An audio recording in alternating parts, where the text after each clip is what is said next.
Guys ready for part two? I'm ready. Bill ready? All right, so we've got three special topics tonight. Carl was showing you some comparisons of Obama and Trump toward the end and the beginning of the administrations. There was an article in the Washington Post that went through the second term, kind of the beginning of Obama's second term versus the beginning of the Trump's term. And that's where these charts come from. Depending on which stock market index you use, either Obama was above or below Trump. So the Obama is in blue and Trump is in red. So this starts with the beginning of the administration or of the term. So this starts with Obama's second term in 2013 and versus Trump starting in 2017. And the two lines are overlapping based on how you're running from that point. So the Dow Jones Industrial, and this goes through October 30th.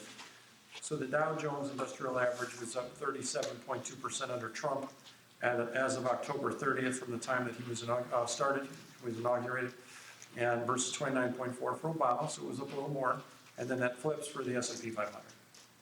So the point is about the same. One of the things that Carl showed you earlier, that jobs chart, shows you that there really was no big change between when Obama left office and Trump took office. The trend line was pretty much the same. Here you've got a stock market return that's roughly the same. Now when you compare the first term of Obama, which is not shown in the graph here, it's a chart I've shown you before, the bar chart. If you go to the beginning of Obama, so back in 2009, and compare that to Trump, that's where you get the text there on the right. Obama was up 44% as of November 29th, his first term, versus Trump at 38. So there are just a couple different ways of looking at these numbers shown here. This one is the change in GDP, cumulative change. So in Obama's second term, he's actually a little bit ahead of Trump. 7.5% up versus 7.2. How can that be? Beginning of Obama's second term was pretty solid growth. You had 2014, you had 2 quarters of over 5% growth. Trump has never beaten 3.5. But how can that be? Because I was listening to the testimony or the discussion today on the impeachment, and continually I heard people say the greatest economy ever. It's under Trump, the greatest economy Haven't you ever. learned not to listen to anything Republicans say? They're not a credible source of information right now. I hate to say that. I wouldn't have been able to say that under Bush even. They were credible, but they're not credible sources of information anymore. Now, it's the lowest unemployment in how many years? I mean, 50 years or yeah, whatever. you can say that's good, the unemployment rate. But when it comes to all these other measures, it's mixed, like we've been showing you. Some things are better, some things are worse. Job creation slower, for example, under Trump versus Obama. Pick your measure. The unemployment rate of 3.5% is great. Yeah. It's down 6.5% versus its high of 10% in October 2009.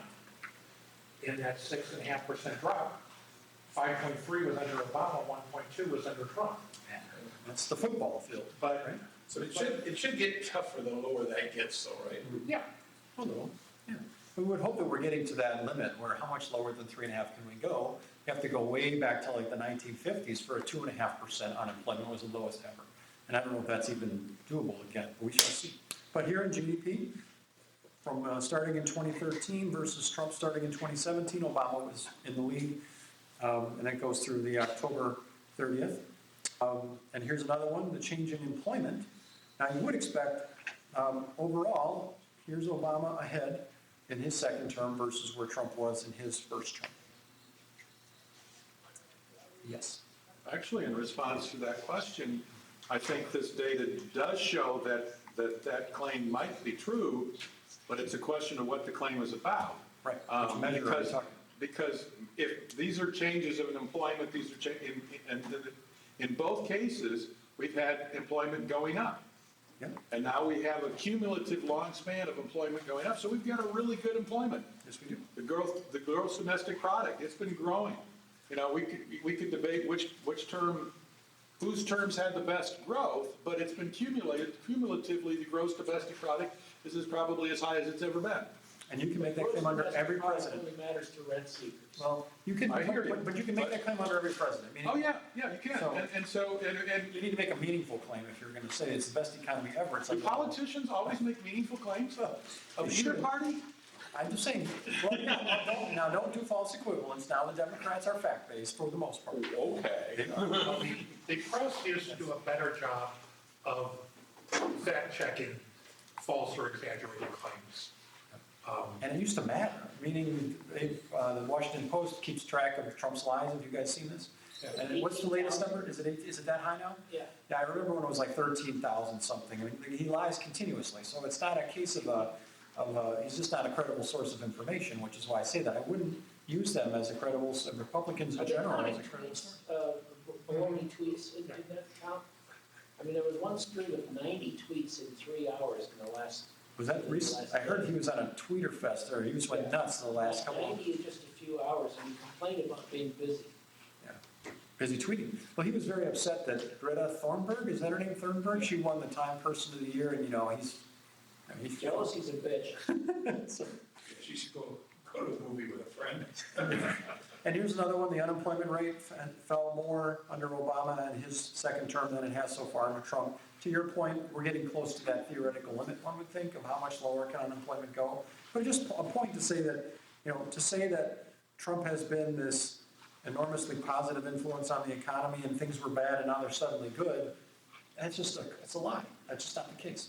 So these are the same timeframes. Same number of months. Same number of months, second term of Obama overlaid over the first term of Trump. Okay. Did Obama do better in the first term?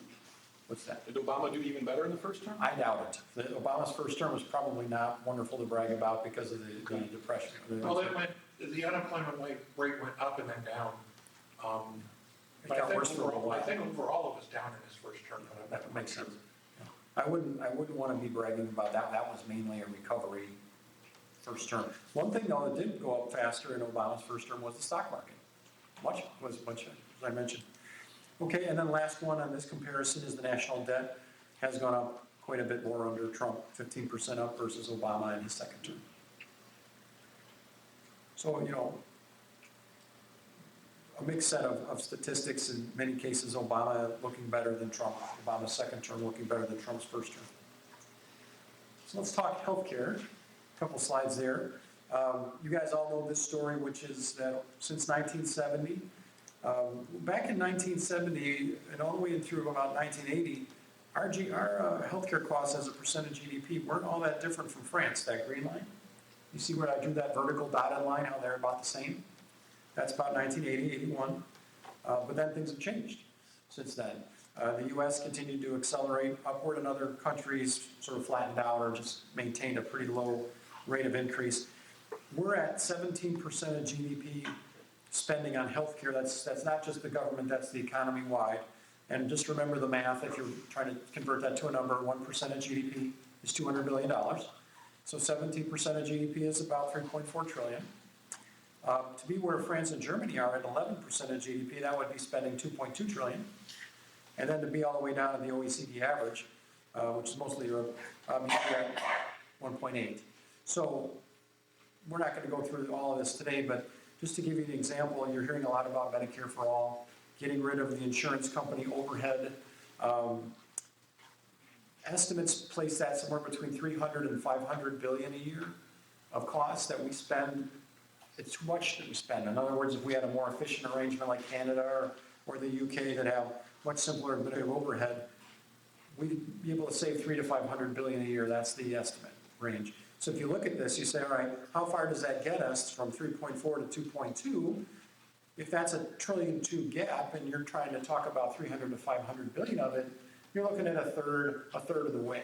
So Medicare for All, in theory, other things equal, would get us a third of the way toward where Germany and France are. Okay? That's before the government, that's just the overhead part. That's before the government starts forcing down prices, whether they do that bargaining-wise or they simply set the prices lower. So before we even get anywhere, just knocking the overhead out is about a third of that gap. So you keep that number in mind approximately. This is now the employment market only. Just to give you a sense of what expenses are like. The employment market covers about 153 million people. And the premiums for a single person were about 7,200, up 4% versus the prior year. And for a family, about 21,000. per year, up 5% from the prior year. The three columns here are 2009, 2014, and 2019, so 5 years apart. And the dark blue at the bottom is the worker contribution, how much the worker's putting in, somewhere between about a quarter to a third, and then the employer handles the rest. The employer contributions are shown there in the middle, where the worker contribution has gone up 37% from 2009 to 2014, and then it went up another 25% from 2014 to 2019. But still, the employers are handling a lot of that, which is why some people don't want to give this up and go to Medicare for All, is the employers are still handling 2/3 of this, so they don't feel their costs the way they might otherwise. Now, if you do Medicare for All, the theory here would be somehow that you make the corporations continue to spend, so they still pay the taxes for that light blue amount, and then you charge the individuals this tax amount or less for their share. So instead of paying $6,000 and my employer paying $14,000 for my family, that right-hand column, the right-hand stack bar, you pay $6,000 in taxes, or hopefully less, and the employer continues to pay $14,000 on your behalf to the government. So, and ideally, if you're able to take that overhead out, you take a third of that cost out. I shouldn't say a third of the cost. You take out a third of the difference. So, 3.4 trillion, and you take out 300 or 400 billion of that. You're taking out about 10% of the cost. Hopefully, you'd be paying, what's 10% of 6,000? You'd be paying 600 or 700 less in taxes than you pay in premiums, just from the overhead efficiency. Is that math making sense? That back of the envelope calculation? You see where I got it?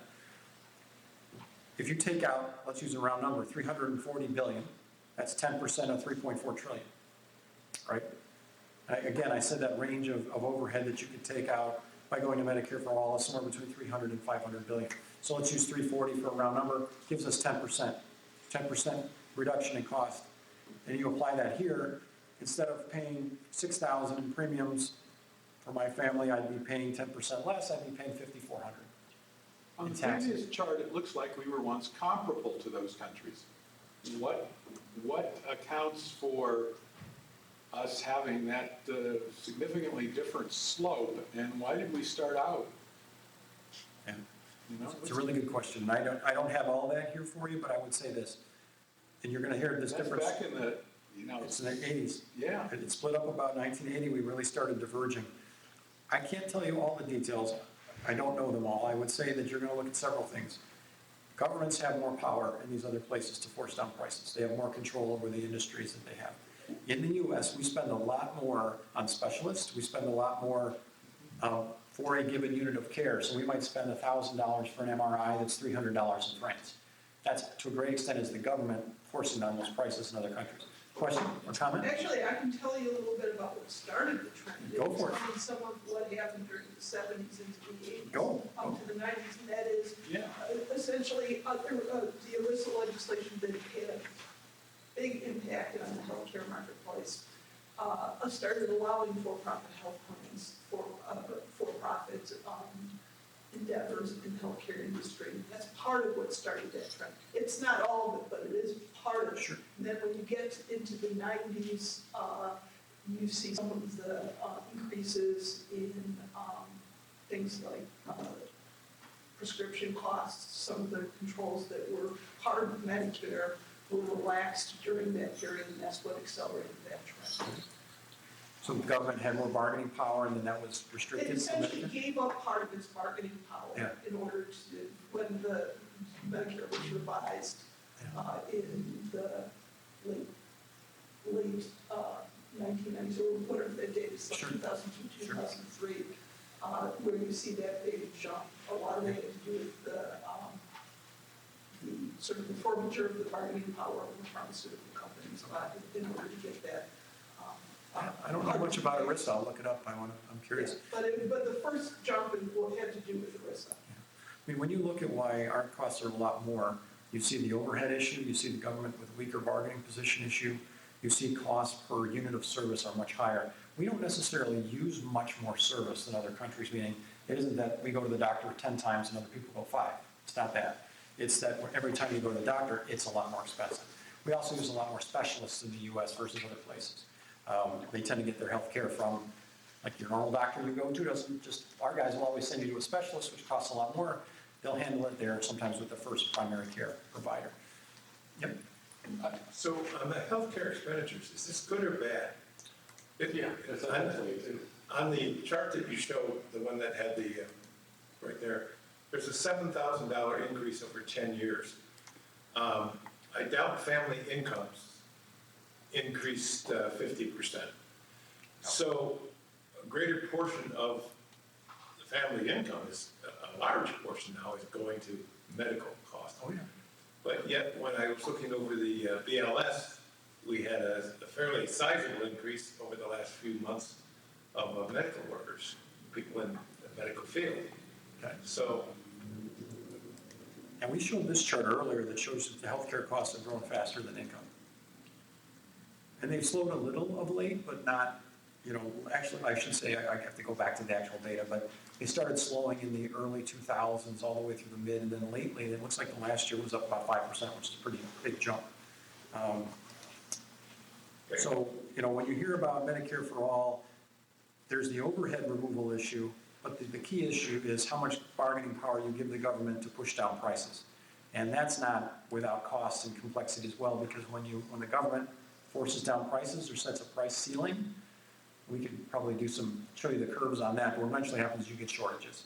Meaning that all these people that want to get health care, there aren't enough doctors and nurses to provide all the care that you want, and you get queues, you get lines. Other countries have managed this. You don't see people rioting in Germany and France about their health care. They seem very happy with it. But there would be a transition when we try to figure all that out. If the government says an MRI, it used to be 1,000, now it's 300, people are going to queue up on those MRI machines, and there's going to be a long wait. Hopefully, if you have emergencies, you get in there up front, but if you're discretionary, you might have to wait. So there is a trade-off, but is it worth cutting these prices by a third, a half? Maybe. I think so, but people have different views.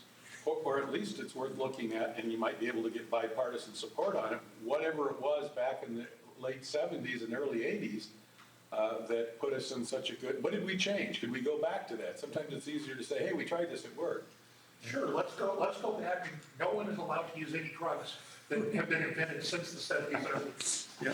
I don't somehow think that that's the I mean, technology has certainly been part of the increase, but why does the US suddenly become so much Yeah, higher than exactly. else? It's not like Germany doesn't use cutting-edge medical care. But if you want me to say something heretical, go on back to the chart where you showed relative to income all these different costs. That's a particularly interesting one. Could we throw taxes on there? Taxes being what? Taxes are an expense, and they either go up or down relative to income. These are things that people have to spend money on. They have to spend it on education, they have to spend it on housing, they have to spend it on healthcare. They probably have to spend it on taxes, and they probably have to spend it on food. Taxes probably have not done anything like this. I have a graph, I don't have it here, but the Congressional Budget Office does one with taxes, and it's not, The cumulative the burden is not higher. taxes paid by individuals, Yeah, well, or are you talking about taxes paid by corporations, or? corporations end up getting passed on to individuals though too, so. The tax rates for the middle ranges have not been going up significantly. I mean, it isn't taxes shouldn't be a big part of that. Yeah. But it would then be good to show that it wasn't going up and that income was, and this is wonderful. Okay. Another thing, from a family standpoint, going back to the early 70s versus today, we didn't have colonoscopies in the early 70s. No, that's true. That's my biggest medical expense every few years now. I mean, this explains why there is an upward trend in all of these countries, I would think, but it doesn't explain why the US is so crazy compared to everybody else. Well, and I'm not even sure it would explain that. I mean, forgive me, I'm not trying to argue here, or maybe I am. That's all right. That's why. Here's the thing. Yes, we have colonoscopies now, and that's an extra expense, but I thought colonoscopies were saving us from these huge expenses when we discovered somebody had colorectal cancer and that they were a good investment. I mean, is that not? Oh, no, they just died. On the macro scale, that's true, on the micro scale. Yeah, okay. Well, I mean, Comment in the back? Yeah, again, and just going back to the introduction of profits into, I mean, what ERISA did is introduce profit into the healthcare industry. And what, I think when we got, what happened with things like MRIs and these expensive tests is that healthcare entities made investments in this technology. And because they made investments in this technology in a scheme where they actually have to get return on their investments, there's been an over-provision of things like MRIs and the cutting-edge treatments. And that's what's driving up a lot of this, what's driving this trend. It's not that Germany and France and other countries don't have access to these technologies, but they're using them more efficiently, whereas the healthcare entities that are investing in MRIs have an interest in keeping them forward if it means provision of tests. So you think we're not just the rate, not just the amount that we charge per unit of care, but we think we're getting too much care, or we're getting a lot of extra care? To some extent, yes. Yeah, okay. I mean, that's also one of the reasons why companies like Kaiser Permanente that have control of the whole process have generally seen lower costs, is because they're doing basically evidence-based medicine, so they're not sending people for tests unless they actually think that it will, Right. you know, that it's worth it Right. for the care, basically. I don't know whether it's factually true, not even close, or whether it's a claim made just for effect, for exaggeration. Sometimes people do exaggerate for emphasis, but I heard the claim, and I don't remember whether it was MRIs or CAT scans, but the claim was that Pennsylvania has more of them than the entire country of Canada. And I thought, well, that's an interesting claim. I wonder if it's true. I don't know. It's easy. We can verify it with a quick search. But yeah, no, I think that's a good point of, are we prescribing too much care and at too high a rate? So this is the employment market. And here you have some analysis of deductibles. So the deductibles have been going up, as you would imagine. The percent of workers with deductibles over 2,000 is up from 7% in 2009 to 28% in 2019. So deductibles have been jumping. One of the reasons why the premiums slowed down a little bit is because you have these different types of financing models. So you have much higher deductibles, you have more co-pays, you also have situations where people can save money in a health care account before taxes, kind of like a 401k, only you use it for health care. So when you kind of mix in those other elements, that's part of why the premium itself has been, the cost and the increases in the premium have flattened out a little bit because there are other ways that you're spending. So it is very difficult, even with Kaiser doing a lot of this helpful analysis and the sources at the bottom. It's called they do an annual employer market survey, which is a great read, by the way, if you're interested in healthcare. Tons of information in there. But it's hard to sort through, you know, an apples to apples comparison of old healthcare plans and new, because they're mixed in with these higher deductibles, savings accounts, different co-pays, those kinds of things. But there are some statistics here from the study, but there's an executive summary if you want the 10-page version, or you can read the 50-page, up to you. But if you are searching for information on healthcare, I've said this many times here, type Kaiser and then whatever you want, and you will get a good study that you can analyze. In terms of the uninsured, the number of uninsured, this is the CDC data. You can get this you can get the CDC, you have the Census Bureau, you have the CBO. I like the CDC data, it's the easiest data series to use. What it showed is that we had improvements going from 2010 all the way to the end of the Obama administration in 2016. Then it's sort of the number of uninsured, the percent of uninsured started to go up under Trump. So 2017 was the first increase in uninsured we had since 2010. And we've added about 2 million, 1.9 million to the ranks of the uninsured under Trump. That's a big problem. There's something I just read tonight in the New York Times. There's a study that just came out, and so I haven't had time to digest it. Maybe we'll look at it for the next one. But it shows that the IRS sent all these letters to people saying, you're in violation. This was back when we had a mandate. You guys have to pay money, or because you're not. You have to pay the dues. That caused people to get insurance more often than others didn't, and that actually saved lives. They figured they saved, I think they said 700 lives they figured they saved as part of that. So being uninsured kills people. So 2 million more uninsured. One other study I saw is about 1 in 800. So if you were to divide 2 million by 800, I can't do that math in my head. What is that? few thousand? I can't, sorry, someone with the calculator will have to tell me, but you're talking about thousands of people a year that die because they don't have health insurance. And then in terms of who's uninsured, about 30 million, this is from the CBO, and you've got a breakdown of who they are. About 6 million are illegal immigrants, that's in the lower right. They said not lawfully present. Now the number of not lawfully present people, illegal, undocumented immigrants, is somewhere around 11 million.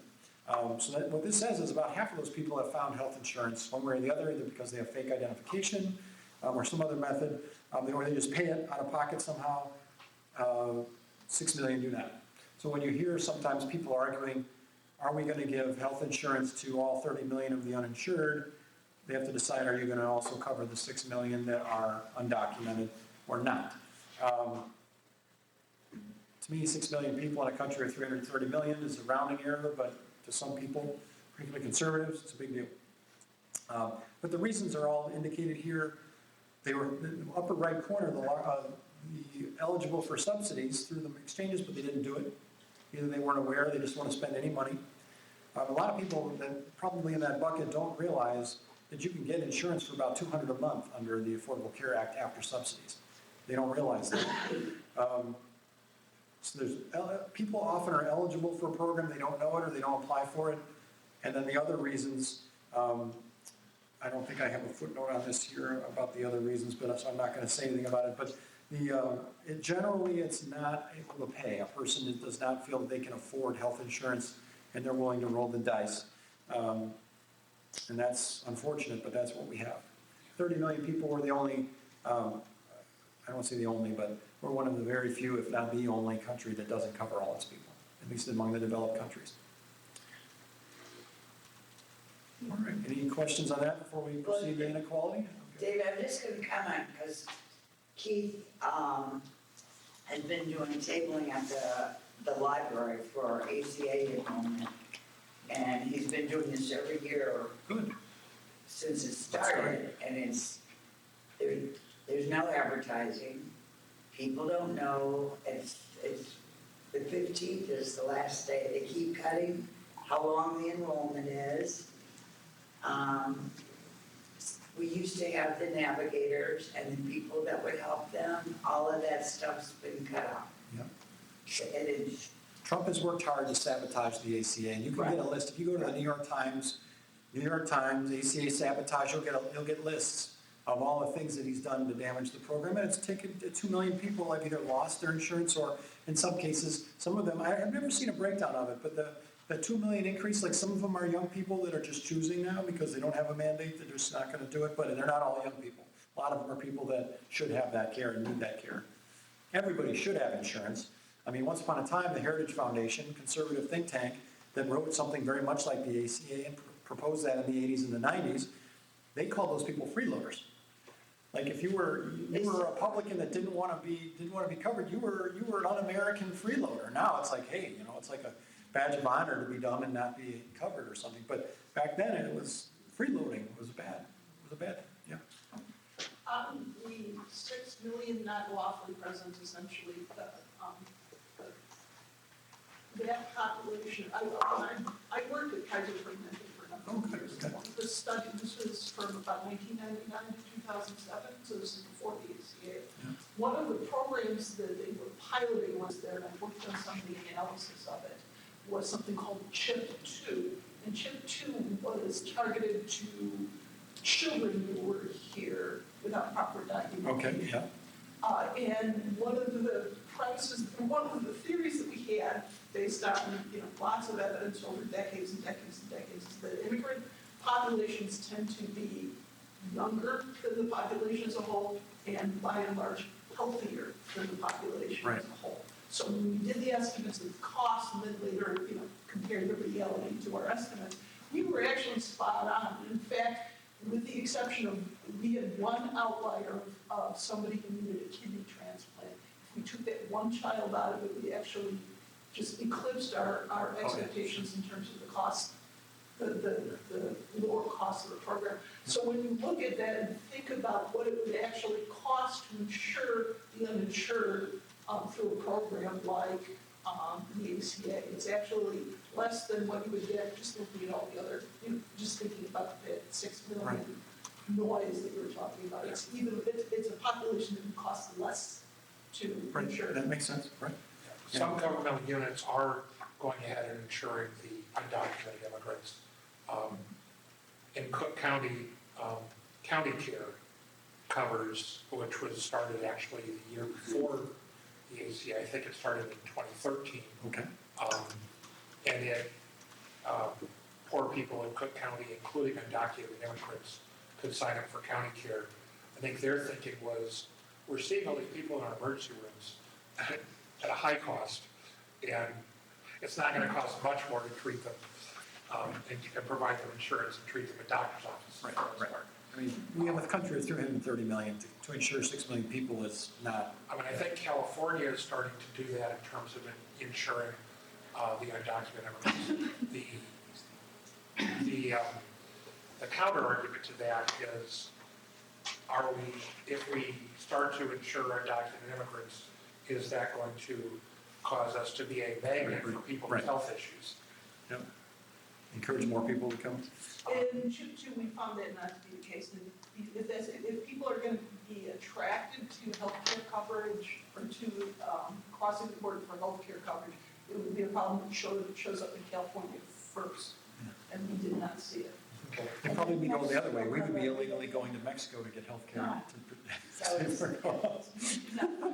Yeah, No. On that subject, I won't mention names, but I know of somebody who is getting dental work done just south of the border for that very reason. Yeah. He claims, don't know, but he has a bunch of dental work that needs to be done, and he claims that he can fly there and get the work done, buy the meds in Mexico, and save enough money to make it far more than worthwhile. And I find that If very all goes interesting. well, that may be true. What happens if something goes wrong and he has to complain or sue or do anything, he's out of luck. Yeah, there won't be any suits, so Right. that could be that one of our costs back on that chart, maybe part of it's litigation. If he doesn't wake up from his anesthesia, we won't ever know what happened. Yeah, that's right. Most of the articles that I've read about that, and I've read several deliberately looking into it, Not a lot. say that especially something like implants that require repeated visits, it's definitely good. I mean, I got a $40,000 job Oh my God, coming, that's and ridiculous. And you gotta pay out of pocket, right? There's no insurance that covers that sort of no, thing. nothing. Yeah. Oh, they'll pay about $500. That's nice of them. And they'll negotiate it to zero. My mother-in-law just needed something like $20,000 worth of dental work.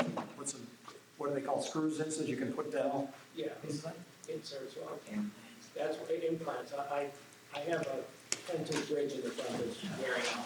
It's like new car or grandma's teeth. I mean, you know, Yeah, right. it's just unbelievable the cost of these things. All right, let's go into inequality. We got a lot in this one, and there's quite a bit of good fodder to argue over here. Carl and I have been going back and forth with some stuff, so this is good. I think if you didn't know much about inequality, you're gonna know an unfortunate amount by the time we finish with this. So the story that you hear typically over the last few years has been, and I'll kind of go through kind of the conventional wisdom, the story that we mostly hear, and then we're gonna talk about some of the later, more recent research that's been coming out. The Economist just did a cover on inequality and some of the new research that's come out that says inequality might not be as bad as we think. All right. The way I look at it is I'll believe it when the CBO says it because we've got some good data from the CBO and we'll do that. But we're going to cover both of those things. Sort of back in the Gilded Era, the 1920s, we had terrible inequality. And then we had the Great Depression. That leveled the playing field quite a bit because it wiped out a lot of the rich people. Then you had World War II and a lot of changes that came about due to that, and you have all these bullets here. Think of these things as sort of a weight that has pushed down the share of income going to the top 1%. And that's what's shown in this graph. This graph has a name, I think they call it the London Bridge, or the Tower Bridge graph, and it shows between 1928 and 2007. 2007 was the modern peak, based on the data that you see from the Congressional Budget Office. Inequality has actually gotten a little better between 2007 and 2016. And when I say inequality has gotten better, I mean the share of income going to the top 1% has fallen a little bit, and I'll show you that, since 2007. But these are the two big peaks, 1928, 2007, both with the top 1% getting about 25% of the pre-tax income, a little less. Okay. we'll talk mostly as I get into this about after-tax income, because I think that's a better way to look at it, is after the government does taxes and transfers to see where things stand. But the inequality tends to look a little more extreme when you use the pre-tax. And what are some of the factors? Stronger unions, moderate executive pay norms. Executives used to get 30 times the average worker, and now they're hundreds of times, 300, 250 times. The minimum wage was a little bit higher, although it's not crazy now. I mean, it's sort of in the middle of the historical range now. But back in the 1970s, for example, you had a very high minimum wage relative to today, adjusted for inflation. Firms were less concentrated, meaning they had less profit and pricing power. And when you have profit, when you have highly profitable firms, a corporation you can think of as an extension of a few rich people. You might not think that normally because you think of all the thousands of people that work in companies, but the owners of the companies, the shareholders, are very concentrated. The top 10% own over 80% of the stock market. Top 1% owns about 40% of the stock market. So when you talk about companies that are doing stock buybacks or where the companies are highly profitable, that money's going to a concentrated group of people. And the more concentrated the firms get, the more they act like monopolies, the more profitable they get. So back then, things were less concentrated. Now they're getting more concentrated.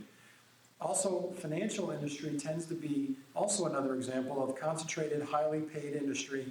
The more finance takes over your economy, the more important finance becomes to your economy, the more concentrated your income is going to get. So back then, we were less financialized. Now we're more financialized. Less international competition. The rest of the world wasn't competing the way we were after World War II, although they caught up by about 1980. And then higher marginal income tax rates, much higher way back when. Since 1980, generally much lower unless there's a Democrat in charge. We raised taxes on the rich people. Clinton did it, Obama did it. Obama did it quite a bit. There are other reasons, and economists fight over this, by the way. This is not, don't think of this as these are the only reasons, or these are the, hopefully I got most of the big ones in here. Some of these are emerging areas of research, like concentration of firms is something we've been seeing over the last 3 or 4 years. Not lots of research on that before, but we're seeing that now.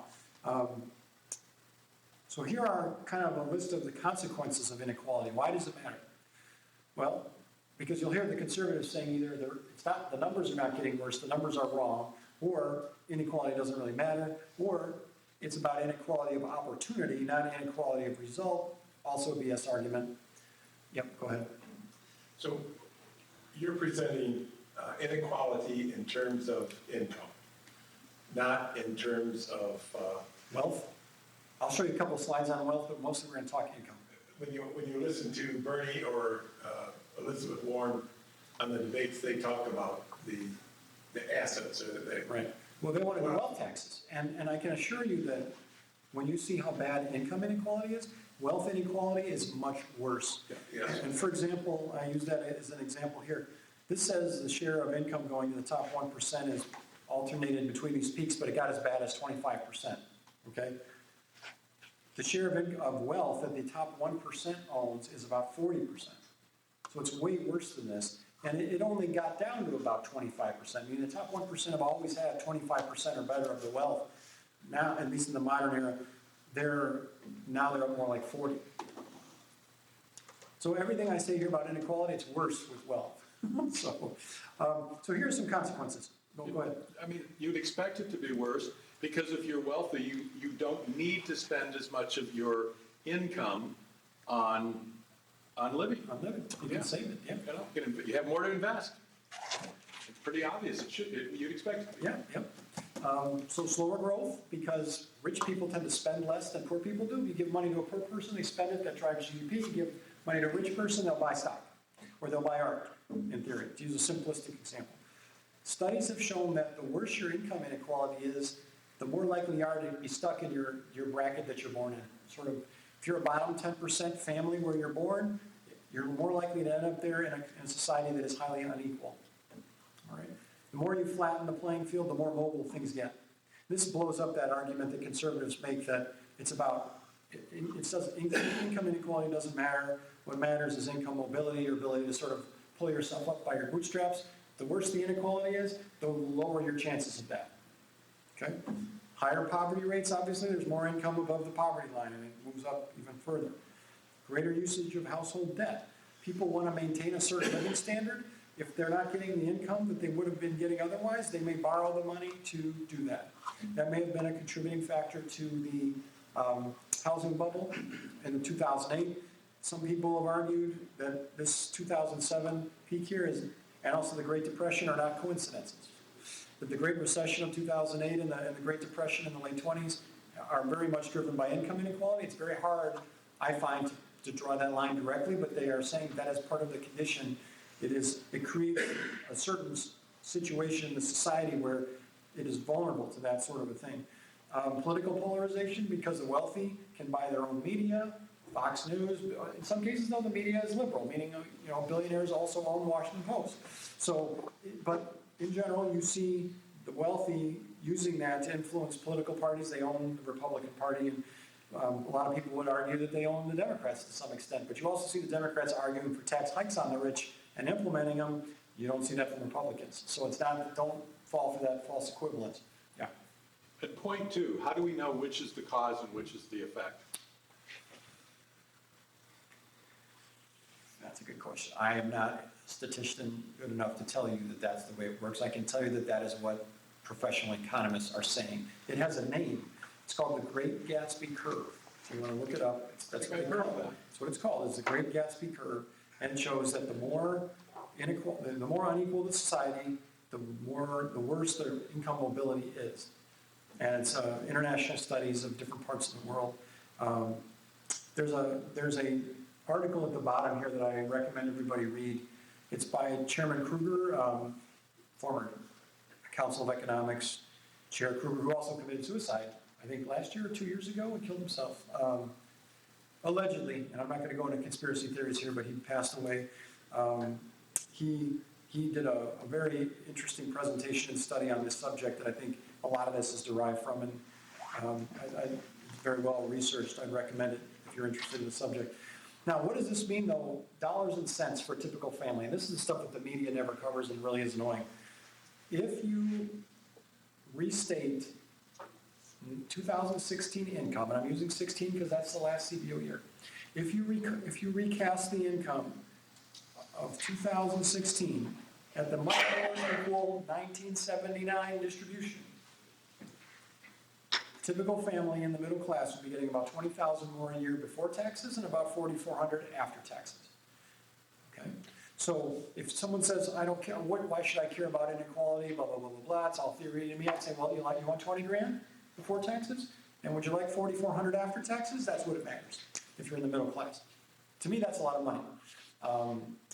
If you think about household real median income is about 60,000, 62,000, another 20, not bad, right? Another 4,500 after taxes, I'll take that too. So and I'll show you the math behind that. But that's kind of the real dollars and cents. What does inequality mean? The money is going to the rich that would have been going to the middle class. That's what that means. That's the money is going to the rich, but if we can magically transfer it to the middle class, but that's the question of, are there any policies that would have resulted in keeping the Gini coefficient and the inequality level the same? Yeah, that's right. I mean, that's why I look at it as you do it after taxes. That's how I think of it, is just tax and transfer. If you look at, we have the big declines in inequality on that first graphic. And those are not the good old days, the Great Depression, the Great Recession. And historically, catastrophes, economic, wars, things like that are what has resulted in significant declines in inequality. Sure. So, yes, it's an arithmetic calculation, but could you ever have done that? Right. Yeah, and in theory, it's really straightforward with taxes, right? But are people going to sign up for it? To give you an example of what he's talking about, well, I won't give you it directly, but I'll use an example. The Affordable Care Act raised taxes on the typical top 1% family by about $20,000 a year and distributed about $600 to the average bottom 40% family. Okay? And if you look at this number of $4,400, so that means the Affordable Care Act got us $600 out of $4,400. How much is that? 1/7 of the way, about 1/7 of the way you'd have to do 7 times the redistribution of the Affordable Care Act to cover that 4,400, for example. And you know what the Affordable Care Act was up against in terms of resistance. Sure. And that's with many of the elements of the Affordable Care Act being popular except for the mandate. I mean, even Republicans like the idea of protecting pre-existing conditions and all that stuff.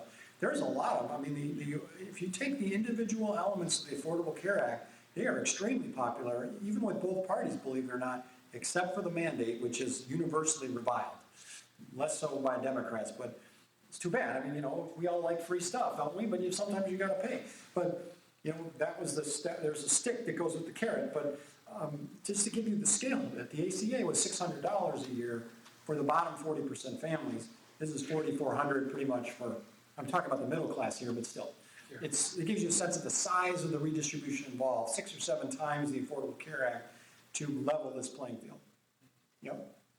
I don't, Bill, maybe the same question. On point 6, Yep. you get 20,000 more in pre-tax and 4,400 after tax for the 40th and 60th percentile, which means that the marginal tax rate for that category would be 75%.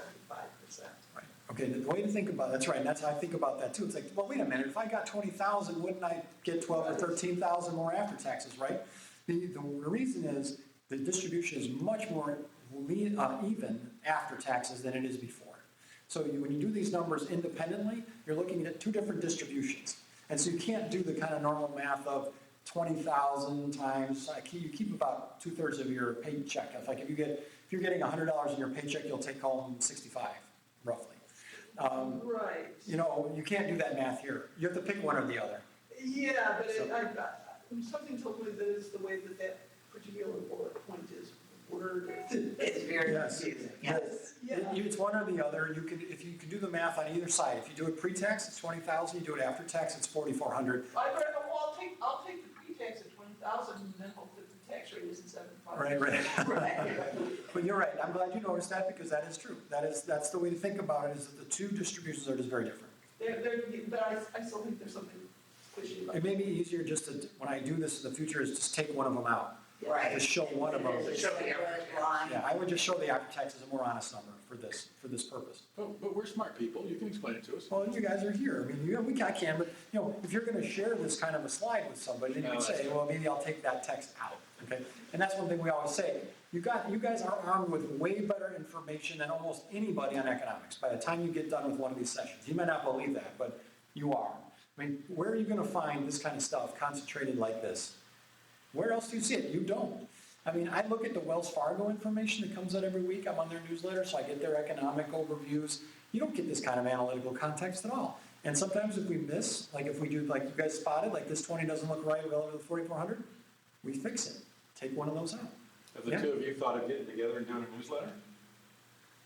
Both of us are pretty active on Facebook. I mean, we put the news out You might be there. able to make some real money for yourself. That's right. But, it's very frustrating to me because I do a lot of Wikipedia editing. And every now and then I'll run into somebody, it's like, well, you can't cite the Congressional Budget Office because you're only allowed to use secondary sources. And I'm like, the Congressional Budget Office is the best source of information anywhere. Get out of here, basically, all right? But technically they have a good argument. Wikipedia is supposed to be secondary sources, and you can make an argument that CBO is a primary. I don't, because I say CBO is getting the data from other people. They are doing the analysis. If they are doing inequality data, they're analyzing IRS data. Okay, so Census Bureau data. or Census Bureau, that stuff is the prime source, CBO secondary, but I've lost that argument before. So it just depends on where I am in Wikipedia and how snooty or how much of a pain the other people want to be, how purist they want to be. So The Economist did this great article, which I recommend everybody read. It's cited there at the bottom. They said there's sort of 4 pieces of conventional wisdom about inequality. First, the incomes over the last 4 to 5 decades have soared. The income of middle earners have stagnated. Wages, and these are quotes, wages have barely risen, even though productivity has improved. And at the rich, the inequality is getting really bad with the rich, okay? So what we're gonna do is gonna go through each of these elements. I'll show you the graphs behind each of these statements. And then we'll challenge them a little bit, and we'll talk about some of the research that The Economist is sharing that's saying maybe this isn't quite as bad as it looks. They're challenging this conventional wisdom. But I think the people in here that are in the liberal media world, this is like basic religion to us, right? I mean, this is how we go about our days, we believe this. So here's the Congressional Budget Office data. These are the quintile. Quintile means a group of 20% of the population. So the first quintile is the poorest 20%. And then Q5 is the richest 20%. And then within that Q5 are subsets, including the top 1% at the bottom. And then this is how much people were making adjusted for inflation. So this is all 2016 dollars. How much were you making in 79, 2007, 2016, and then the percent difference. So you guys follow what this graph is? You guys see what these numbers are? So let's use the top 1%, which is highlighted at the bottom. In 1979, the average top 1% family was making $365 In today's dollars. Today's dollars. So this is apples to apples comparison. 2007 it was $1.5 million. 2016 it was $1.2 million. So in other words, they actually went down between 2007 and 16. Remember I showed you this graph, right? 2007 was the big peak. It's come down since then. In terms of percent changes, from 1979 to 2007, the top 1% went up 312%, but not as much if you look at 1979 to 2016, meaning it actually came down a ways, about 21% during that time. Now you'll notice if you look at that column, the second to last column, so the 2007 to 2016 column, I think of that as the Obama era, although he started in 2009, as you know. But the post-peak era, you got the Great Recession in there, and then you also have Obama raising taxes and doing redistribution through the Affordable Care Act, plus a few other things. If you look at the quintiles for a minute, all those quintiles went up except the top one, except the Q5. Do you see that? So in the 2007 to 2016 column, yeah, question? So, when did the new income tax plan go into effect? 2013. No, the new one. No, Trump, 18. 20. Yeah, that's not in here. That's after this. So that should generally It'll make it worse. kick up about 20% additional income to that, Not that much. The share might go up. 1% at least. Yeah, I mean, I had a graph on this in the last session. I think it was 3% lower effective tax rate for the top 1%. Something like that. So their share might go up 1 or 2 percentage points. Even with all the pass-through income? I don't know, we'll see. So that's But that's what it was, yeah, it was about 3% for that, for the top 1%. So we will see. But this shows you kind of what's been trending here, but what you see in that 2007 to 2016 column, the incomes went up for the first 4 quintiles, Q1 through Q4, but then down for Q5, right? See that, minus 5% in that column? You guys all see that? Yeah. Right, I'm looking at this column right here. This column. All those groups came down, the income went up, except for this group right here, the Q5, and then when you split this out, most of them actually still had gains, but not the top 1%. The top 1% got hit hard. Obama deliberately targeted this group, and you saw a big improvement in inequality, reversing that trend all the way up to 2007 during that time. Some of it was the Great Recession, some of it was the Obama tax increases that went in. Remember, he let the Bush tax cuts expire for the top incomes and also raised taxes through the Affordable Care Act, different types of taxes, and then also did the redistribution with the subsidies. And I'm not sure, I still have to learn more about this, but there's also the Medicaid expansion. But because Medicaid isn't like a dollar transfer, they don't tag that the way they did with the subsidies. I'm not sure exactly how CBO handled Medicaid. Yeah. Going back to your earlier chart on stock market growth, I'm not asking you to actually go back to it, but what we saw was that there was wonderful stock market growth during the Obama era. Yeah. I would submit to you that the top 1%, this is of income, but to the extent that they also are the top 1% of net worth, they probably did very well during this period. Because even though their income may not have gone up, they may have seen that ordinary income part tax, their net worth as a function of capital gains, even though they may not have realized it, may not have sold the stocks and all those things, probably went through the roof. If I remember right, the stock market recovered, was it by early 2013? took a little while. I think it was early 2013. So when you look at this data, the top 1% took a hit because of the Great Recession, and then they started coming back. And by Yeah. 2013, they were on their way. But still, with Obama hitting them with taxes in 2013, still that group went down. So it can be done, all right? A progressive policy like what Obama did, you can actually get the inequality a little bit better than you had before. It can be done. But can you do it to a great extent without crashing an economy? We'll see. I mean, if you had, we'll give it, if we had an all-Democrat Congress and Warren and Sanders run and they get in and they're able to execute all their things and get all that through Congress the way they want, which ain't gonna happen, but if they did, It would be an interesting economic it would be an experiment. interesting experiment, let's put it that way. Yep. So, You know, okay, sorry. And just I don't know if you have this, from a pre-tax standpoint, now after-tax incomes for the top 1% in 2018 should be higher. But from a pre-tax standpoint, they were actually lower in 2018 than they were in 2017. Were they really? Interesting. That was the graphic I sent. Yeah, okay, I'll have to look at that. So the second one, incomes in the middle class have stagnated. That's the premise. I'm going to show you a couple ways of looking at this. From 1999 to about 2016, we had no forward progress in the real median household income. We hadn't gotten back to our 1999 peak. I think it's 99, 98, 99.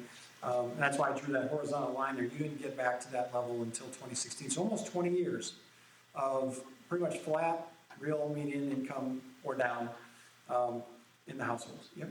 Just this week, I had a somewhat relevant discussion to the past point, and we were talking about a certain CEO of a company that makes computers with a fruit logo on them. Okay. And the CEO, according to SEC filings in 2018, was paid $15,682,219. And that's the number that you would typically see. And by the way, this company is generally associated with our side, with progressive causes. Okay, sure. That doesn't, we found out, include the $121 million in stock that vested that year. Yes. Okay, so here you have somebody who is making, I'm not sure if I can do the math real quickly, but they're making roughly, what is that, 170? Yeah, they're making a ton of money, and only a little part of that shows up in that income chart, and I'm sure he's crying about the fact that he has to pay. This is a great example of there's wealth, there's crazy wealth, then there's stuff that you just can't even believe. I'm going to give you a crazy statistic. I'm The Economist on this. And I may not be exactly right on this, but it was from like 2009 they did this study. The top 25 hedge fund managers made more than all of the S&P 500 CEOs. Oh, wow.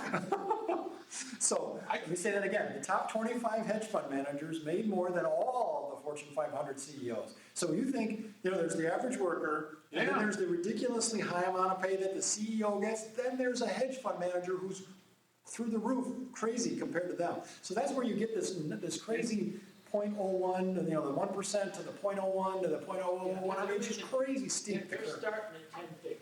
And frankly, I have no idea how to spend $1 million a week or $2 million a week, but it would be fun to try for a little while. Don't tell me. My wife likes to joke. Is like I say, what do you think about when you're on the treadmill? She says, how I would spend $1 billion. I'm like, oh yeah. But you start with the yachts and you go from there. I mean, the houses and the yachts. But I'll help you. I'll give you one of these to take. right. Actually, the point got one. is, they don't. They don't spend it. They don't spend it. Yeah, I'm sure they can't figure out how to spend that much money. I mean, after you got a yacht, a private jet, a couple of mansions all over the world, what do? You could buy an NFL or NBA franchise. Right, yeah. You could buy a number of houses so you lose track of how many you own. You can buy Forget both. the joke. You can buy both competing candidates for the presidency. There you go. Nice, well said. Wow. Okay, so just to give you a sense of how crazy that is. It is brutal. Here's another way of looking at this income in the middle class as of stagnant. And this is the wages of a typical worker. This is what's called the production and non-supervisory employee. This does not include the management. This is just a typical worker, okay? What this says is that adjusted for inflation, life was better in 1973 from a wage standpoint for these folks than it is now, although it has been catching up. And right now, as of November, we're at $23.83. So when you say have these wages been flat, they basically have. Since about 1970, early 1970s, we've been down. We have not caught up to that level, although we have been improving. Looks like since about the late 90s, we've been actually making some progress on real wages. Question, yep, comment? I would actually argue that this is a little deceptive in the sense that productivity of the average worker has increased. Well, wait, you're thinking like we are, you're on the right page. Okay, so when someone says wages have been flat, that's a true statement, okay? And leading right into this next point, this is probably one of the most famous graphs in all of liberalism, okay? People love to fight over this graph. There is a lot to it, and I don't have it indicated here, but the economist goes in and analyzes some of the drama around how these numbers are computed, and Carl's going to be giving you some color commentary as we go through this. But let me walk through what this says. The wages is this red line that I showed you just here. That's this green line at the bottom, where it's been pretty flat all the way going back to 1980. And the way that this is indexed, which means 100 is your starting point. Productivity is up 152% since it starts in 1970. Hourly compensation, so wages plus benefits, plus 64, hourly wages plus 5. Remember, this is the wages, okay? And the starting point is a little skewed because you're saying, well, wait a minute, isn't it down from 24? Well, in 1970 it was a little lower than that. We're just a hair above where we were in 1970. So don't get hung up on what the index means, just understand the percent increase. Now, the liberals, including myself and one of them, would say workers deserve to get paid for their productivity. Why hasn't their pay gone up 152%? Okay, this is a common argument for addressing inequality, redistribution, taxes, higher minimum wage, stronger unions, everything trying to figure out how do we get the worker, how do we move that red line up to where it matches the blue line again? Because once upon a time, allegedly, they moved together. Up to through about 1970, productivity and compensation moved together. These graphs would be all in lockstep before that. So that's what this graph says. Now let's start punching holes in it, and let me mention a couple of things, and Carl will too. First of all, sometimes you will see this graph without the red line in the middle. You'll only see the wages. So you're not getting a fully honest story there. The second thing is, this graph, everything's in adjusted dollars here. This graph is using the consumer price index to do this hourly wage and the hourly compensation and benefits math. Some economists, including the ones at the Bureau of Labor Statistics, so very credible economists, they're neutral, they argue that that's not the right, they call it a deflator, to use. You should be using industry-specific inflation rates that are on the producer side, not the consumer side. And I don't understand all of the reasons for that, but let's humor them a minute. Let me explain what that does. I don't have all the pictures, but you have to use your imagination a little bit. If you start deflating by industry using a different inflation number, using the industry-specific inflation on the producer costs, not the consumer price index, that red line starts to creep up a lot closer to the blue line. Doesn't get all the way there, but it gets a lot closer. Let's put the wages aside for a minute because you got to talk about the compensation and benefits all in.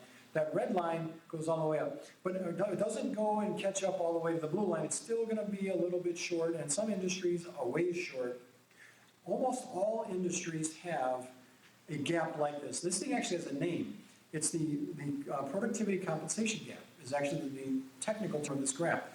So this gap, if you look at, what they call it, the gap is at the right edge there. The difference between the 152 and the 64, that's the gap, okay? That gap shrinks if you make adjustments for the inflation you're using, but it doesn't entirely go away. What's the rest of it? Okay, once you've adjusted for inflation, the rest of it is the shift of income from labor to capital. Okay? In theory, if labor is not getting the money, it must be going to capital. Okay? We bought a robot to replace We it. bought a robot, so now let's think. Carl, you can jump in anytime now. I'm coming through my main part of my spiel. You will still see a gap in industries, but it will not be as pronounced. And industry by industry, the Bureau of Labor Statistics analyzed this, And Carl and I will get out that link. It's a really good one. It's the one I put on your Facebook page today. It's the BLS study.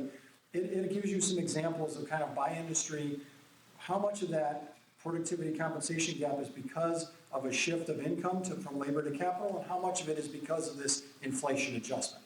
They actually break it into those two parts, and you can see it. So this gap is real. It exists. Even when you adjust, it's still there, but it's not always as big. In other words, that hourly comp and benefits might be 120. It might be 130. It's rare when it's more than 152. It's almost across all the industries, like 85% of the industries have this gap. So something has been going on that is shifting money from labor to capital. There is a lot of debate about what that is, whether it's globalization, technology changes, college education or not. There's everything, all those debates about inequality factor into this kind of discussion. But just be aware, if someone shows you this huge gap between hourly wages and productivity, make sure you remember, wait a minute, give me the benefits, and then also understand that economists think, at least at the BLS and other places, you should be adjusting for things other than the consumer price index, and you gotta analyze this by industry, but when you do it overall, the gap's still there, it's just smaller. All right? Questions, comments on that? So I want to see if I understand this by giving you an example. Yeah, go. Suppose we're running a fast food hamburger joint, and just to make it simple, everybody gets the same meal. It's a shake, it's fries, and it's a cheeseburger. Okay, and we got a bunch of employees that are doing this, and we decide as management that we're going to put in a shake machine, and so that shake machine costs us some capital. Okay, and it costs us some other things. So, but it does allow us to produce more customer meals for the same amount of hourly wages, and so we would see a rise like that. And we might next go and get something to automatically fry French fries or something. We'd expect some of the money saved to be reflected in the hourly wages of those we kept, and if we're lucky, we keep everybody because their business has grown enough. That would be optimistic, and we hope that happens, but maybe it doesn't. Right. But not all of it, because we had to outlay some capital and some other things, and there's some service and other things that's going to happen with this equipment that maybe didn't exactly happen with hourly compensation, wages, and benefits, assuming the benefit included a health care for when people got sick or something. Okay. Is that a good summary of what the economists are trying to get at with these things, or did I just totally miss the point? No. I mean, I think And is it helpful to anybody else? if I'm able to keep the wages of my people flat and automate some things, so that I, as capital, am driving more profit to me, then you would see a gap in this productivity versus the compensation. So think of it as I'm flattening the compensation, no change, but I've automated a little bit and my business is bigger or more profitable at least. And I'm shifting more of that wealth to me as the owner because I'm the one that invested in the machine. I'm not paying an employee. I'm not paying my employees anymore, but now I'm getting more profit and I'm absorbing Wait a it. minute. But Okay, so that's the expression of capitalism. That's basically the definition of capitalism. You own the capital and you keep everything as much as you can. Now, your employees are actually working with higher productivity. Right. And so they're not being compensated for their higher productivity because they're doing more difficult work. They're doing the work you couldn't automate.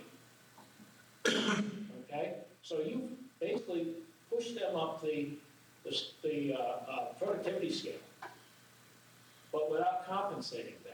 That's a better explanation. yes, but so now some of those, you keep those employees from leaving and going somewhere else because I maybe had to train them how to use this high-tech shake machine or this high-tech fryer. And what I think I happens see today nodding with back that there. is They get more money.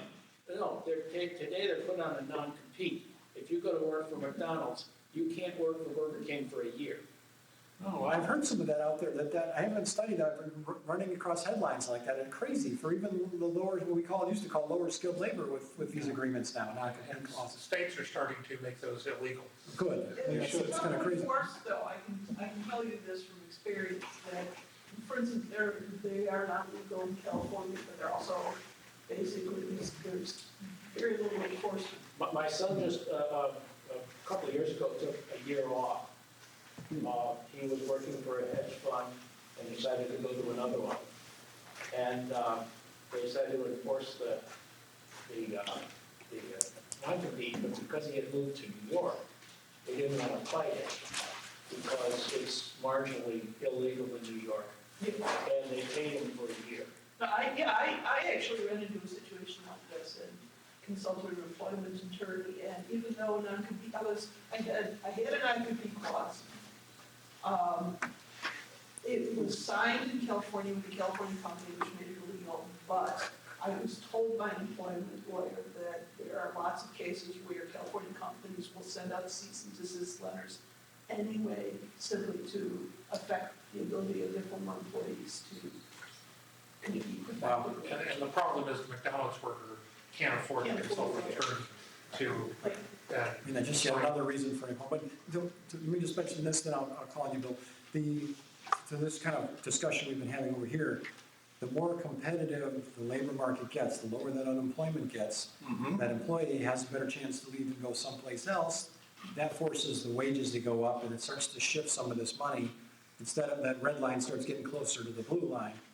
I thought the point he made was really important, which is that those workers are becoming more productive because there's only so many workers, but now the output of the business is that much higher because we've automated it. Right. Does the worker deserve that money, or does the capital, I mean, Right. is it because that worker's doing more complicated stuff, do they deserve it? In other words, should there be a gap? Is a gap okay, or there should be no gap? I mean, that's a moral decision that you kind of have to make here is, does capital deserve that gap because they're getting smarter about deploying capital than they used to be? Well, here's a variation on that. Oh, Hold on, we got Bill's gonna. Oh, and just one other comment on something else you said, Yeah. in fact, that red line can be calculated differently for every industry, not necessarily relying on the CPI. Right. But we're relying on the CPI for hourly wages, even though we know a couple of things about the CPI. First of all, it's not calculated in quite the same way as it used to be, and that it leaves out a couple of key things that we saw in an earlier slide have a significantly higher than CPI rates. It might not be weighted, you mean by weighting, they're in there, but they might not be weighted the way a middle-class family might, okay. So, and those things, and they're critical things, it's like, yeah, TVs are relatively cheaper now than they were 10 years ago, and technology's better, and so we can do that. So we have more But TVs now. things that what I would say really matter are Right. education, Right. healthcare, they're not weighted the way that they are in, our actual real life Yeah, budgets. I think, and I wonder, Carl, probably you know this better than anybody, is that I don't know how to answer that about, is the weighting appropriate for a typical middle-class family nowadays? I mean, if you're gonna pay $100,000 for your kid to go to college, and you're gonna have big healthcare bills, is the inflation really accurate? It's typical or average, yes, but the question is, the middle-class family that owns their home and has owned it for 20 years versus the middle-class family that's getting rent increases every year, they'll live next door to each other, Right, well, yeah. Have a different housing inflation. So the CPI tries to blend all that together. And so it does not apply to, Right. perfectly for any family, let alone, all families, so. Okay, all right. Another illustration to see if it changes the dynamics. Going back to our fast food restaurant, suppose we've done all these things and we wanted to improve it further, but we've been buying hamburger in big chunks instead of in patties, and we've been buying cheese and having our people slice it up, and the same, we've been buying heads of lettuce, and we work with our suppliers, and now we get hamburgers and nice little frozen patties that are much quicker to put on the grill, we get pre-sliced cheese, and we get lettuce that's already been whatever. And maybe our pickles, are already sliced. If your business is more profitable, does that mean that the workers should get that or that the owner should get it? I mean, that's the battle of capitalism, and it's sort of the way it works, ruthless the way it works, and that if there's low unemployment and people are battling for workers, then that share is gonna go more to the workers. But here's the thing, in doing that, my employees are more productive, but somebody else is now slicing those cucumbers into pickles. Somebody else is now Somewhere upstream. slicing Well, yeah, into tomatoes, so. Then I can't argue for all that. I just wanna make sure that you guys, if you're arguing with your friends about this slide, take a look at the BLS. They do something really neat called it's called the Beyond the Numbers articles on the BLS. They go through different variables and they analyze the heck out of them. And they did this one recently. Carl and I will get it out to you. But it's the productivity gap. If you do BLS, Beyond the Numbers productivity gap, you'll find it. You probably won't even need all that to find in your search.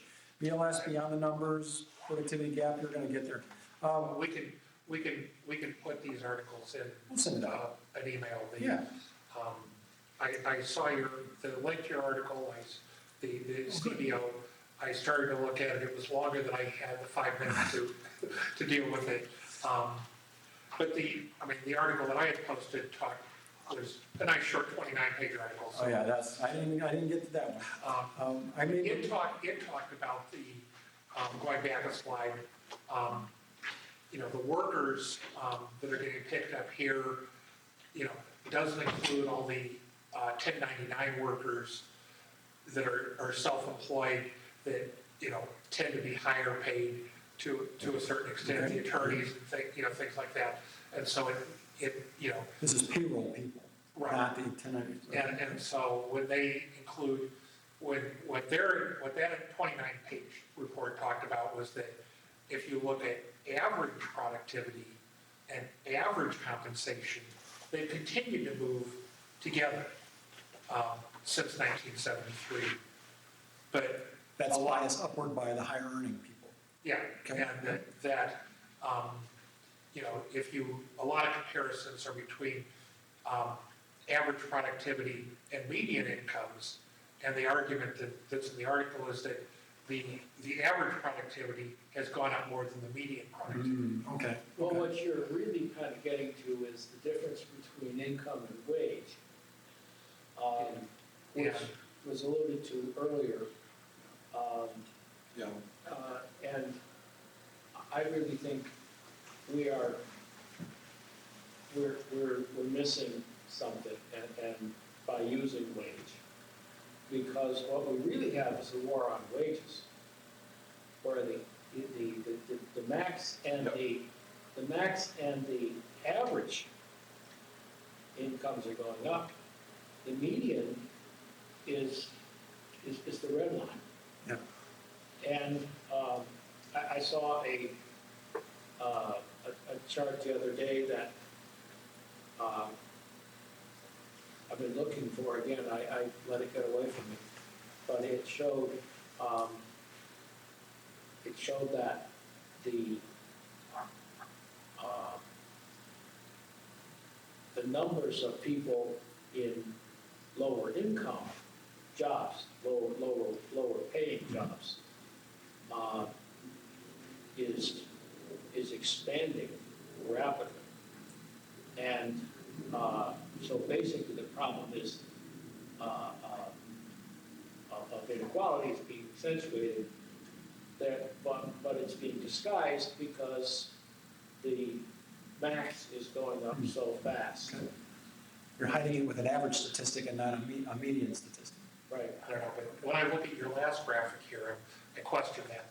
This one or No, that one? the last graphic, I think, pretty much in the whole presentation. Oh, okay. Which one is Go back. Here, this? Here. those after-tax benefits, the compensation of those low-income households has gone up substantially. Yes. Yes. So,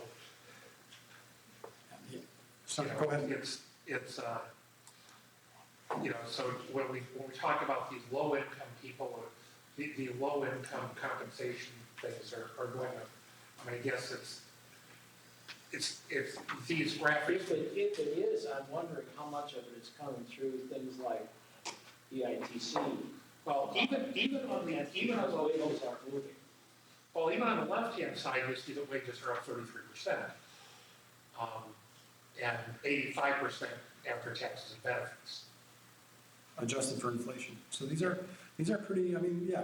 The idea that income overall is stagnant, we don't agree with. We're on the same page that the CBO is saying everybody's getting a nice increase.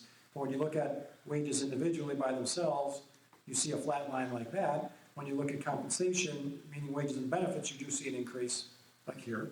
So you have to be careful with that. Wages by itself is not, that isn't all of what's happening. There's a lot more happening than that.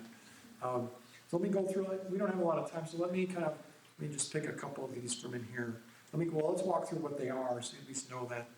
This one says, we talked about the labor share of income and the adjustments for inflation were what drive that difference here in the red line versus the blue line. This is a labor share of income showing it falling for the United States. It's falling also in the rest of the world, but not quite as much. So the share of income going to labor versus capital has fallen towards 60%. It used to be more like 65% going back. When you look at the buckets, when you look at income buckets in the table there in the lower right, wages and salary, percent of total income. So think of this as, when you do GDP calculations, you come at it one way from production, the other way you come at it is from income. I'm on the income side here.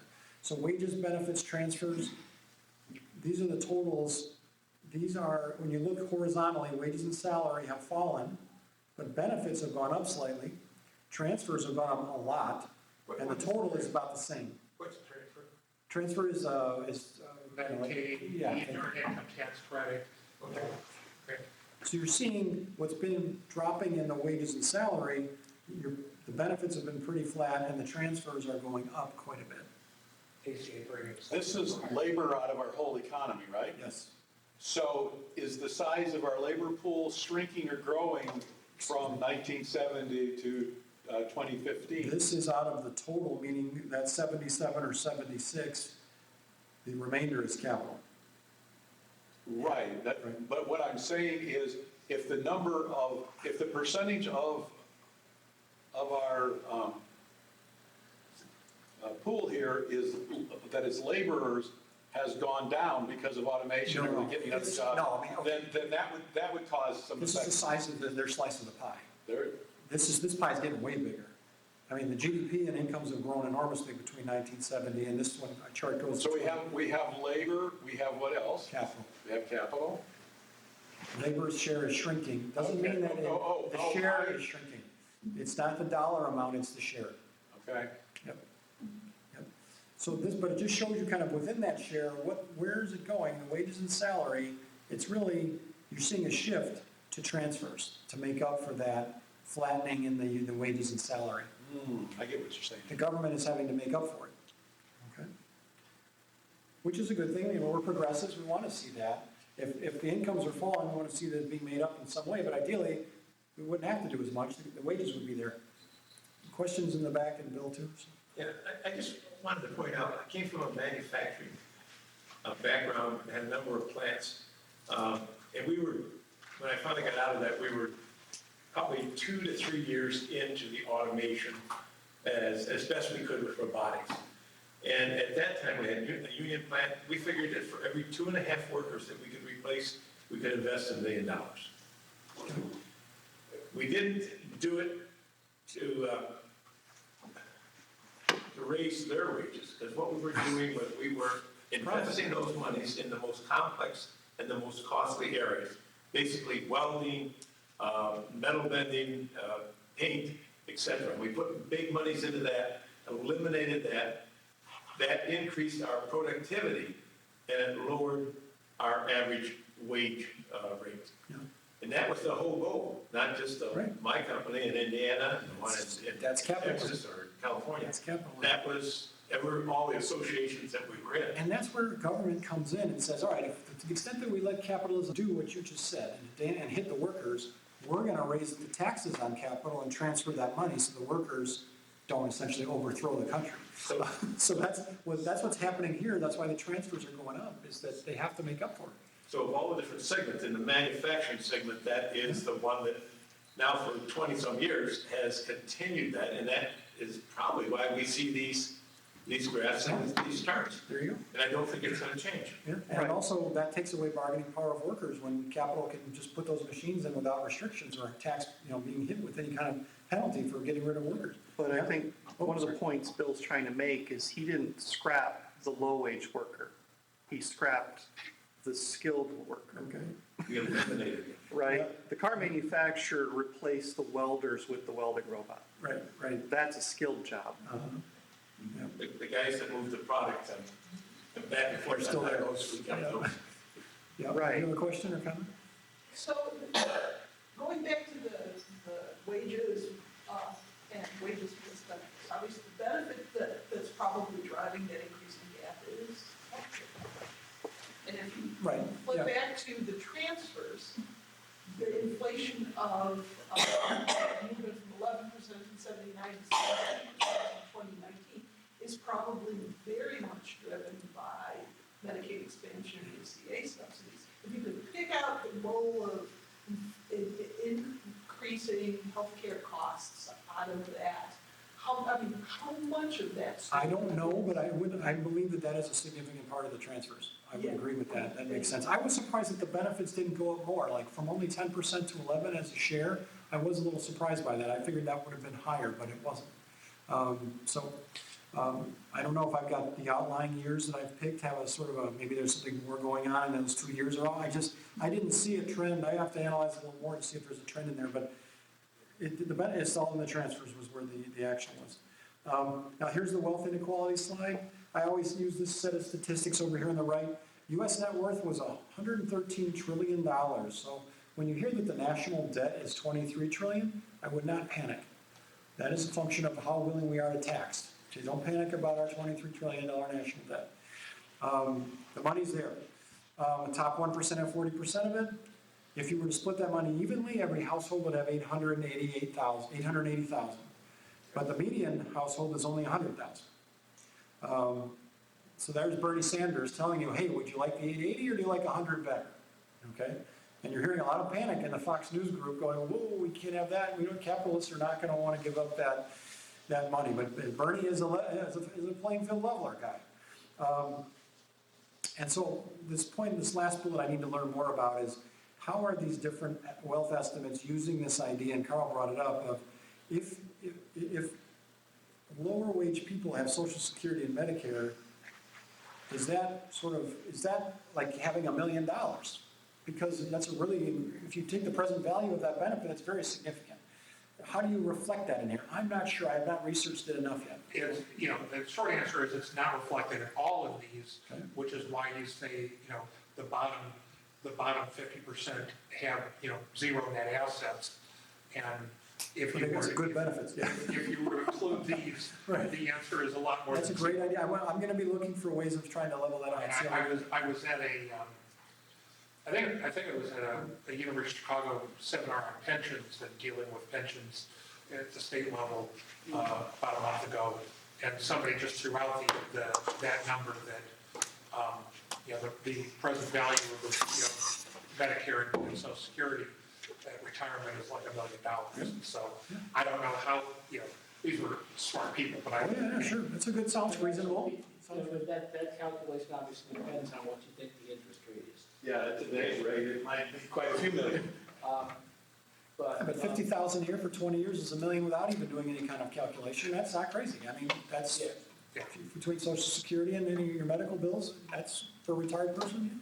What a question? My guess is including them might increase the average in net worth, but it would actually increase inequality because Medicare benefits are probably, more or less going to be the same across the board for individuals once they hit 65. Social Security actually is going to be greater for people of higher income, slightly greater for higher income people than lower income people, because higher income people will have contributed enough to get the maximum, whereas lower income people are going to get less than the And maximum. I'm going to submit that it will be kind of a bubble, because as you get above, say, a six-figure or a seven-figure income, it's insignificant. Well, yeah, but in terms of reducing inequality, they're still getting the maximum. They might be getting taxed on it in a slightly Yeah, different way. so you But it's going to be a step function. But the important thing is that if you add it into the equation, what you'll see is that they have lower percent, the inequality will actually increase.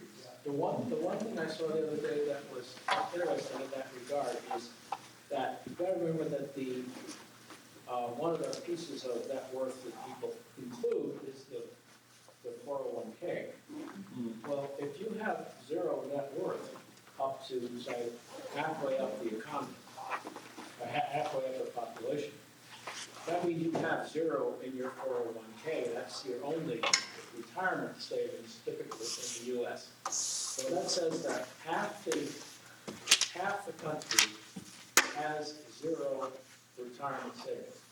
Or less than retirement savings than they owe in Right. car loans and credit card debt. Right, which means that if Social Security has to cut back by 25% in, what is it, 2034, Something like that, 2036? yeah. Depending on. Never going to happen. I mean, people are going to have a world of hurt. Oh, yeah. Oh, yeah. All right, so we're out of time. Let me just mention what's in here so you have this for your reference. There's a big difference in wealth inequality by generational cohort. The boomers have all the money, and the Generation X is getting killed. When you compare same year of age, kind of overlapping the age. At the same age, the boomers were a lot richer than Generation X or the millennials. This is just some charts that show this. Oughton Splinter is another data set that shows that inequality is a lot, it's the name of the economist, Oughton Splinter, a lot more level than Piketty-Saez, which is in the news all the time, or the Congressional Budget Office. Their assumptions are in that article on The Economist. I'm not going to go into them with the time we have, but they're listed here.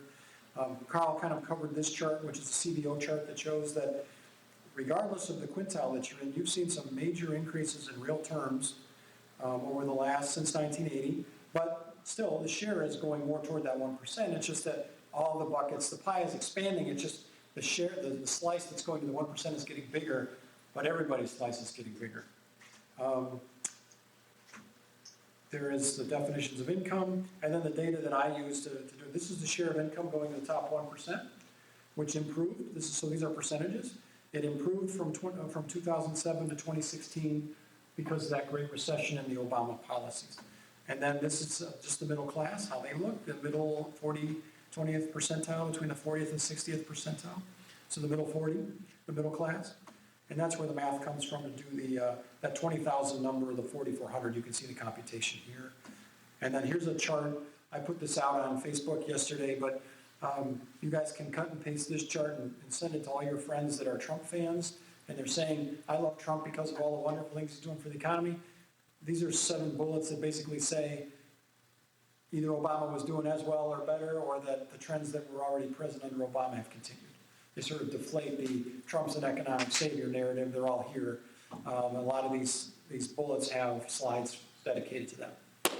All right, so I think pizza time, right?